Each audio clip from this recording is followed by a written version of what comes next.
کافی عرصے پہلے کی بات ہے، ایک لڑکی جس کا نام تبسم تھا، اس کی شادی ہوئی۔ وہ سسرال میں اپنے شوہر اور ساس کے ساتھ رہتی تھی۔ بہت کم وقت میں ہی تبسم کو یہ اندازہ ہو چکا تھا کہ وہ اپنی ساس کے ساتھ نہیں رہ سکتی۔ ان دونوں کی شخصیت بالکل مختلف تھی اور تبسم اپنی ساس کی بہت ساری عادتوں سے پریشان تھی۔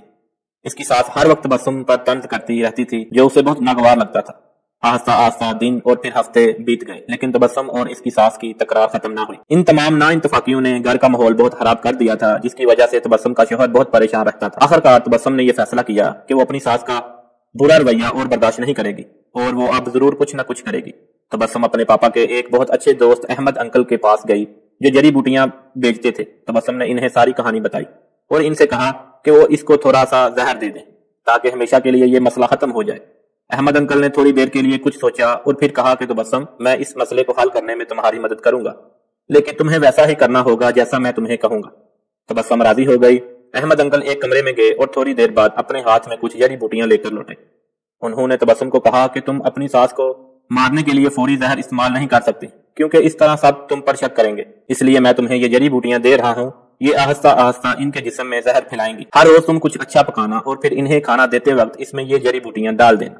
اور ہاں، اگر تم چاہتی ہو کہ کوئی تم پر شک نہ کرے کہ تم نے انہیں مارا ہے تو تمہیں یہ خیال رکھنا ہوگا کہ تمہارا رویہ ان کے ساتھ بہت دوستانہ ہو، ان سے لڑائی مت کرنا، ہر بات ماننا اور ان کے ساتھ ایک ملکہ کی طرح برتاؤ کرنا۔ تبسم یہ سب سن کر بہت خوش ہوئی۔ اس نے احمد انکل کا شکریہ ادا کیا اور جلدی سے گھر چلی گئی، کیونکہ اب اسے اپنی ساس کو مارنے کا کام شروع کرنا تھا۔ ہفتے گزر گئے اور پھر مہینے۔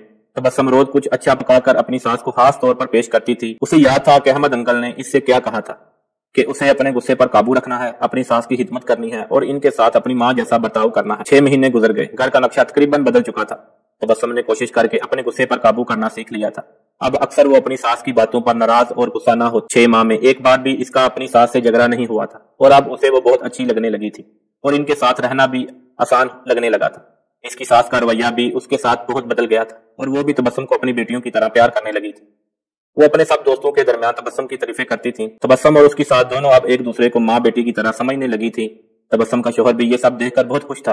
ایک دن تبسم پھر احمد انکل کے پاس آئی۔ تبسم نے کہا کہ آپ مجھے طریقہ بتائیں کہ کیسے میں اپنی ساس کو اس زہر سے بچاؤں جو میں نے انہیں دیا ہے۔ وہ بہت بدل گئی ہیں، میں ان سے بہت پیار کرتی ہوں اور میں نہیں چاہتی کہ وہ اس زہر کی وجہ سے مر جائیں جو میں نے انہیں دیا ہے۔ احمد انکل مسکرائے اور کہنے لگے کہ تمہیں ڈرنے کی ضرورت نہیں ہے، میں نے تمہیں زہر نہیں دیا، بلکہ جو جڑی بوٹیاں میں نے تمہیں دی تھی وہ وٹامن کی تھی تاکہ ان کی صحت بہتر ہو جائے۔ زہر صرف تمہارے دماغ میں اور تمہارے رویے میں تھا، لیکن وہ سب تم نے اپنے پیار سے ختم کر دیا۔ یاد رکھیں، ہمارا رویہ، ہمارے الفاظ اور ہمارا لہجہ یہ فیصلہ کرتا ہے کہ دوسرے ہمارے ساتھ کیا رویہ اپناتے ہیں۔ مزید اچھی ویڈیو کے لیے اردو زون کو سبسکرائب کریں، ویڈیو کو لائک کریں، شیئر کریں اور کمنٹ سیکشن میں اپنی رائے کا اظہار ضرور کیجیے۔ شکریہ، جزاک اللہ۔